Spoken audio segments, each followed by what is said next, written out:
Man, you guys were so enthusiastic about our Secret Weapons series that I'm going right back to it, and I'm going to show you what I consider to be one of the best potato dishes. Now, granted, when you see me serve it, it'll remind you a little bit of Patatas Bravas from Spain, but with all Mexican ingredients. So we're going to start with 1.5 pounds of potatoes. I like boiling potatoes here, something like the Yukon Golds or some of those little creamer potatoes. I like that texture better than I like an Idaho baking potato. And we're going to cut them into small cubes, a little less than about 1/2 inch or so. But the way I like to square up the potatoes and sort of peel a little of the peeling off of them is to cut on all sides, top and bottom. And then I'm going to cut this one into 3 pieces here, and then cut each piece into small cubes.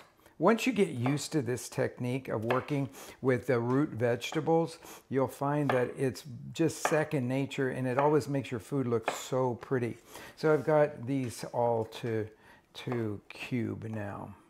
Okay, scoop all of our diced potatoes onto a baking sheet. I put one of those silicone baking mats down just to protect the pan so that the cleanup is way easier. You could use parchment paper or just work straight on your rimmed baking sheet. This is a 1/4 size sheet pan. Probably a lot of you have the slightly larger one. Now I'm just going to eyeball this, but I want a couple of tablespoons of olive oil just drizzled over all of this. And then I'm going to use my hand. You could use a spoon or a pair of tongs for this, to coat the potatoes in the olive oil. I'm not going to put any salt on them right now. Usually when you're roasting potatoes now, is the time that you would put the salt on there. When you see that they are, and I'm going to do that because I'm going to put the Red Chile Adobo on it, which is very aggressively seasoned already. Slide those into an oven. We can roast these at about 375 degrees, and we're going to half roast them. That'll take about 10 minutes, and then I'll meet you back here to show you how to put the adobo, the Red Chile Adobo, on them and finish roasting them. Okay, it's been 10 minutes now that the potatoes have been roasting here. I said the wrong temperature. You're really roasting these, so that it needs to be at 400, not at 375 degrees. And now we're going to put the secret weapon in here. We're going to use the Red Chile Adobo, so you'll have red chili roasted potatoes. And I'll need about 4 tablespoons to cover these nicely. I'm just kind of spooning it over all of them. And then we'll use a spoon here, big spoon, to stir them around. We just want to make sure that all of the potatoes are evenly coated.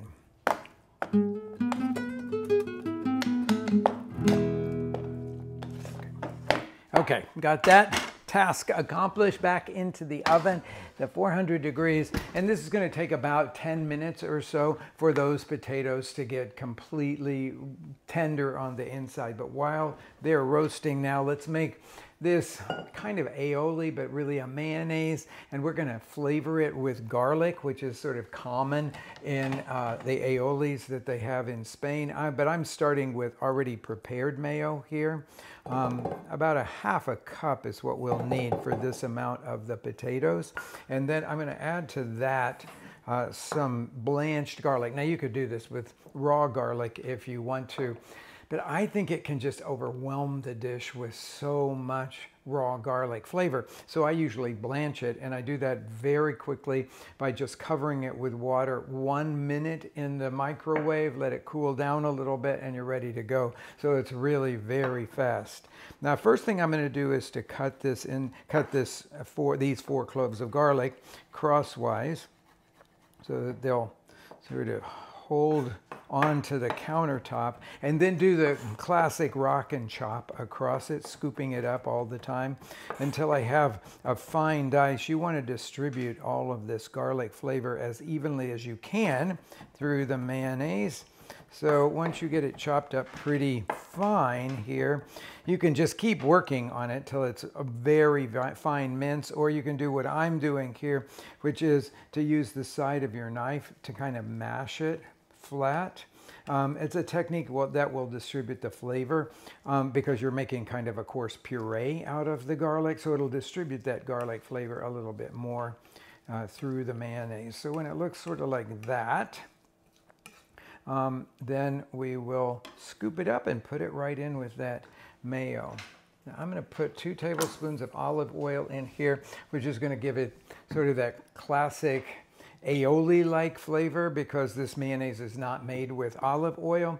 So I'm just going to drizzle in a couple of tablespoons of the olive oil, and then I'm going to whisk this so that I can make sure that that garlic is beautifully blended here, and whisk it all together like that, and it just has a wonderful texture to it. Okay, so there we go with our prepared, we'll call it garlic aioli here, even though it was something that we just kind of threw together. When those potatoes are ready, I'll show you how to plate.